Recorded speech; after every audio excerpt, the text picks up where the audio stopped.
there was controversial po, and they are alleged civilians. Kasi sinabi niyo nga po, if they were not NPAs, then why they are there po. Ano na lang po yung lesson learned natin na if ever this will happen again to the other divisions po natin, ano po yung mga ano po yung mga lesson learned natin na sana hindi na ito maulit? Among former rebels, damo testimony mo, damo na nagambal or sabat. Kung sabat nga may mga presensya sa mga estudyante, researcher, ano. Sabi nila may mga there's such thing as exposure. There's such thing as tour of duty. May mga terms sila wherein gaupod sila sa armado. So, you can just imagine the risk of being with in the company of NPAs. Kag-monitor ka sa Hamon Intelligence. So, they are armed. So, dako nga risk. Even I would like just to elaborate on yung minsan makabati ka mo ng declare persona non grata, di ba?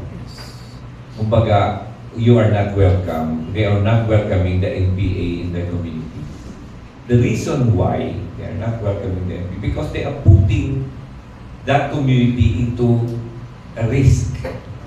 The chance of having an encounter pag may NPA dira na area is very, very high. With the advent of technology, with the amount of intelligence that we get from the community, most likely, mabalaan na mo na ang presensya. So, why risk? Di ba? To be with them. Pilingan isang mga barangay, persona ng gratang NPA dito. Please spare us from the danger. Please spare our loved ones and our families from being caught in an encounter. You are persona non grata here because of that. Huwag na kayo dito. Maybe in other areas. You go away, not in our community, because you're putting ourselves, our loved ones, our families into a possible harm's way or high risk. Why? Most likely, we will monitor the armed group. And if you are with them, most likely, pag na-encuentro, anak ka mo da, you will be caught. Whatever is your identity.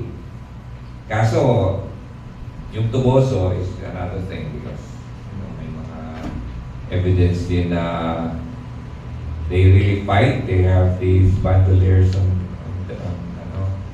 So, anyway, ongoing din ang investigation. That's why we tap the SOCO para maging more tayo sa mga evidence and sa forensic speak of itself. So, okay na yan. Yun lang yung point ko. That danger, that risk of being in a company of NPA will put you in a harm's way. Bakit? May mataas ang probability na may encounter and you will be caught in between. Okay? Follow up na lang again, sir.